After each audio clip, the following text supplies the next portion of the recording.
ములుగు జిల్లాలో కురిసిన కుండపోత వర్షాలతో జలదిగ్బంధంలో ఉన్న గ్రామాలను కొండాయి గ్రామంలో ఉప్పొంగిన జంపన్న వాగు వరదలో గల్లంతైన వారిని వెతికి పట్టుకోవడంలో ఎన్డీఆర్ఎఫ్ సేవలు అభినందనీయమని ములుగు జిల్లా ఎస్పీ గౌశాలం అన్నారు. శుక్రవారం సాయంత్రం రోజున ఏటూరు నాగారం మండల కేంద్రంలోని పోలీస్ స్టేషన్ ఎన్డీఆర్ఎఫ్ బృందానికి జిల్లా స్థాయి పోలీసు ఉన్నతాధికారులు సన్మాన కార్యక్రమం నిర్వహించారు. ఈ సందర్భంగా జిల్లా ఎస్పీ మాట్లాడుతూ వరదల దృష్ట్యా గత 23 రోజుల క్రితం నుండి ములుగు జిల్లాలో ఎన్డీఆర్ఎఫ్ బృందం సేవలు అందిస్తూ ఉందని, వరదల్లో చిక్కుకున్న సుమారు 122 మందిని కాపాడి 612 మందిని ముందస్తు చర్యల్లో భాగంగా సురక్షిత ప్రాంతాలకు చేర్చారని, అంతేకాకుండా వరదల్లో గల్లంతయి మృతి చెందిన వారి మృతదేహాలను కనుక్కుని ఏటూరు నాగారానికి తరలించారని అన్నారు. ऑलरेडी सुबह एक बार एड्रेस हो चुका है, तो मैं ज़्यादा टाइम नहीं लूँगा. ऑलरेडी आपने क्या क्या एफर्ट मारा है, क्या क्या एफर्ट डाला है, रेस्क्यू ऑपरेशन कैसे कैसे किए हैं, सब मेरा जो ऑब्जर्वेशन है, मेरा जो एक्सपीरियंस है आप लोगों का शेयर किया. बहुत अच्छी चीज़ें 2-3 चीज़ें जो हुई हैं, और इस चीज़ में मैं कहूँगा कि ऊपर वाले का भी बहुत बड़ा हाथ रहा है कि मतलब टाइम और इंसिडेंट्स ऐसे ही बने कि आप सही टाइम पे सही जगह पहुँच गए. वही मैं एक्सप्लेन करूँगा कैसे हुआ वो, प्लस दूसरे ऑपरेशंस में भी, वो मेडाराम के अलावा भी बाकी ऑपरेशन में आपने कैसा काम किया वो ऑलरेडी मैं फीडबैक दे चुका हूँ.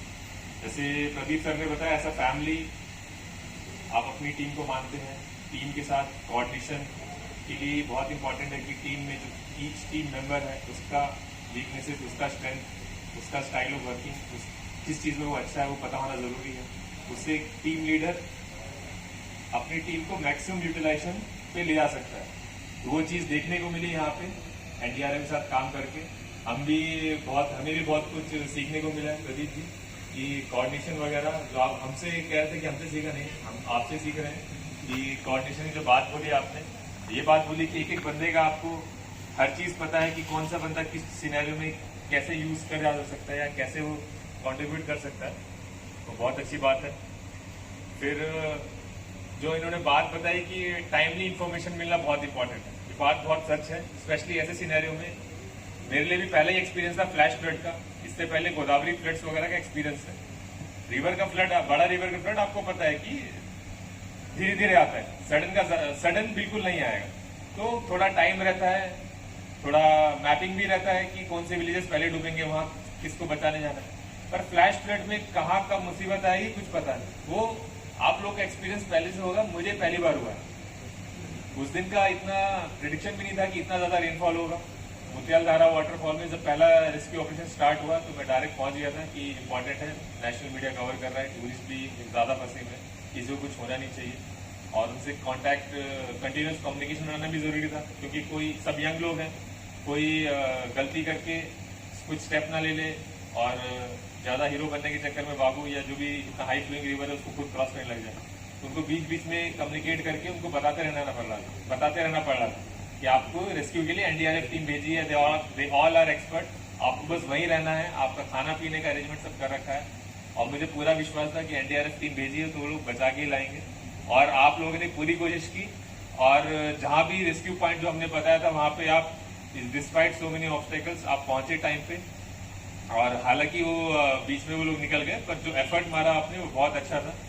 और ये चीज़ आप प्रदीप जी ने मॉर्निंग में बताया कि एनडीआरएफ नेशनल लेवल फोर्स है, और चाहे ऑब्स्टेकल कैसा भी हो, you people take it as a challenge. आप लोग चैलेंज की तरह लेते हैं, और उस दिन भी आपने चैलेंज की तरह लिया.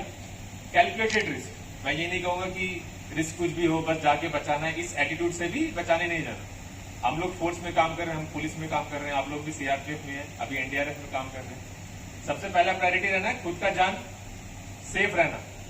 खुद का जान अगर आप बचा पाओगे तो आप दूसरे लोगों का जान बचा सकते हो, जिसके लिए आपको रिस्पॉन्सिबिलिटी दिया गया. कैलकुलेटेड रिस्क यहाँ बहुत इंपॉर्टेंट, तो वो टीम लीडर पे डिपेंड करता है, और टीम जो मेंबर्स है उनसे, उनके फीडबैक से कि वाटर का फ्लो कितना है, डेप्थ कितना है, और कैसे बचाया जा सकता है. बोध उतार सकते हैं कि नहीं उतार सकते, रोप से कर सकते हैं. जो भी आपको ट्रेनिंग में बताया गया है कि वो फील्ड में उसका एप्लीकेशन होता है.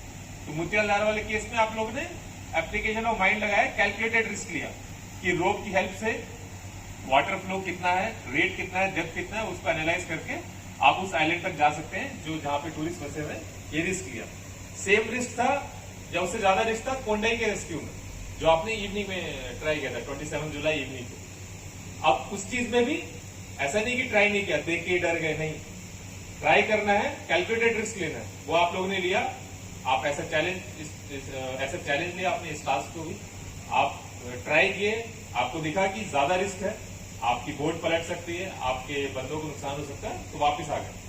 तो ये कैलकुलेटेड रिस्क बहुत इंपॉर्टेंट है और फील्ड में इसका बहुत एप्लीकेशन है। और ये लर्निंग आरडीआरएफ वालों को तो है, हमें भी बहुत, हमारे लिए बहुत इंपॉर्टेंट है। मैं अपने ऑफिसर को भी बोलूंगा, calculated risk is a very important thing. NDRF चलो फ्लड रेस्क्यू, डिजास्टर रेस्क्यू के लिए ठीक है, कैलकुलेटेड रिस्क हम लोग नक्सल की एक्टिविटी में भी लेते हैं। एलडब्ल्यू एक्सपीरियंस बहुत लोगों को है यहाँ पे जो नक्सल में काम किए हैं, तो उसमें भी कैलकुलेटेड रिस्क रहता है कि कुछ इन्फॉर्मेशन आया, उसको हम वेरीफाई करते हैं, क्या वो नक्सल का बताया हुआ ट्रैप तो नहीं है, ट्रैप में फंस सकते हैं क्या, उस ट्रैप से बचने के लिए दूसरा प्लान क्या होना चाहिए।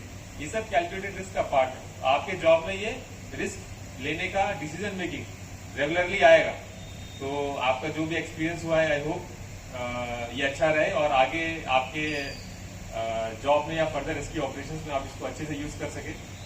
जहां तक मेडाराम रेस्क्यू की बात है, आपकी टीम का लोकेशन एग्जैक्ट मुझे उस टाइम पता नहीं था। सडनली मुझे कॉल आया नेबरिंग डिस्ट्रिक्ट से, भूपलपल्ली के एसपी और कलेक्टर सर से, कि हमें एनडीआरएफ टीम चाहिए। उस टाइम तक मेडाराम का भी इंफॉर्मेशन इतना नहीं आया था। एनडीआरएफ की टीम चाहिए, पर पसरा के आगे ब्रिज टूट गया है और अब आपकी टीम वहां पे फंसी हुई है, आप ऑल्टरनेट बताइए या फिर ब्रिज ठीक करके टीम को यहाँ भेजिए। तब तक मेरा प्लान वही था कि मोरंचापल्ली गांव में बहुत ज्यादा जरूरत है, वीडियो भी आ गए थे, लोग फंसे हुए हैं, वहां इमीडिएट नीड। पर सडनली फिर इंफॉर्मेशन आया कि मेडाराम में भी लोग फंसे हुए हैं। उसके बाद मुझे लगा आपकी टीम को मैं पहले निकाल के वहां भेजता हूँ, कुछ ऑल्टरनेट ट्रांसपोर्ट अरेंज करके, आपकी बोट वजह शिफ्ट करके अगर पॉसिबल है। मीनवाइल अपनी डिस्ट्रिक्ट वाली टीम भेजी मैं, पर जब पता लगा कि पॉसिबल नहीं है, सर को मैंने ये बोला, सर आपको ऑल्टरनेट देखना पड़ेगा, एनडीआरएफ यहाँ पॉसिबल नहीं है। फिर दिमाग में स्ट्राइक हुआ, नहीं, एनडीआरएफ टीम को भी मेडाराम भेजा जा सकता है। उसके बाद कलेक्टर मैम को इन्फॉर्म किया गया, फिर आपकी टीम को वहां डाइवर्ट किया। अब देखिए, अगर वो ब्रिज टूटा नहीं होता, आप लोग ऊपर पर ले जाते, तो हमारी टीम ऑफकोर्स मेहनत करके बचाते, पर सबको नहीं बचा पाते हैं, जितना मैक्सिमम होता है उतना बचाते, सबको नहीं बचा पाते, कम से कम मोर देन 10 कैजुअलिटी हो जाती। पर खुदा की तरफ से, ऊपर वाले की तरफ से ऐसा आया कि वो ब्रिज टूटा हुआ था, आप वहां जा नहीं पाए, आप सडन इन्फॉर्मेशन कहीं और का आया, वहां आप एक्सेसिबल थे, आप गए, आपने लाइव रेस्क्यू किए, 18 लोगों की जान बचाई, टोटल 53 लोगों की जान बचाई। तो ये सब लिखा हुआ है और लकीली सही टाइम पे सही जगह पे आप टाइमली हमारा रिसोर्स पहुंच गया, आप टीम पहुंच गई और बचाने लोग। तो ये सब चीज बताया जा रहा है कि जो भी लोग बचे हैं उनके किस्मत में भी था कि एनडीआरएफ आएगी और बचाई जाएगी, और उनको जिंदगी भर याद रहेगा कि एनडीआरएफ की टीम ने हमें इतने खतरनाक सिचुएशन से बचाया। और जिसकी जान ऐसे बचती है उसको जिंदगी भर याद रहता है।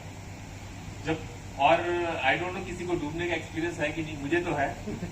और डूबने के टाइम जो चीजें दिमाग में आती हैं, आई डोंट नो किसी को एक्सपीरियंस है कि नहीं। पूरा आपका लाइफ का जो पूरा स्पैन है, बचपन से लेकर अभी तक, आपके माँ बाप, आपके दोस्त, आपके भाई बहन, सबके पिक्चर सामने से स्क्रोल होती है, जैसे टीवी में न्यूज स्क्रोल होता है।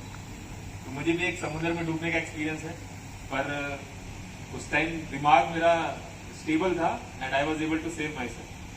पर जो डूबते हुए लोग हैं, कुछ लोग पैनिक कर जाते हैं, जिनका कुछ टाइम ऐसा लगता है कुछ नहीं बचा है, कोई सहारा नहीं है, किसी तरह से बच नहीं सकते हैं, बस मौत की तरफ वो देख रहे हैं। ऐसे में आप फरिश्तों की तरह आके उनको बचा के ले गए, उनके लिए बहुत बड़ी बात है। और तहे दिल से मेरी तरफ से एस डिस्ट्रिक्ट एसपी बहुत बहुत शुक्रिया। आपने बहुत अच्छा ऑपरेशन किया उस टाइम एंड इतने लोगों की जान बचाई। जैसे संकीर्त ने बताया, विथ हैवी हार्ट आप लोग को यहाँ से भेजा जा रहा है। आई नो आप बहुत इंपॉर्टेंट रिसोर्स है कंट्री के लिए, और भी जगह जरूरत रहेगा। और आगे भी अगर यहाँ पे कुछ ऐसा आपदा आई, क्राइसिस हुआ, तो हम तो बोलेंगे भाई हमें प्रदीप साहब की और पिंटू साहब की टीम चाहिए है, उन्हीं को भेजना विजयवाड़ा से।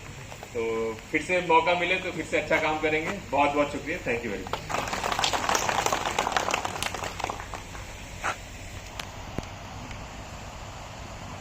धन्यवाद सर। हमारा एसपी साहब के बारे में एक बात कहूँगा।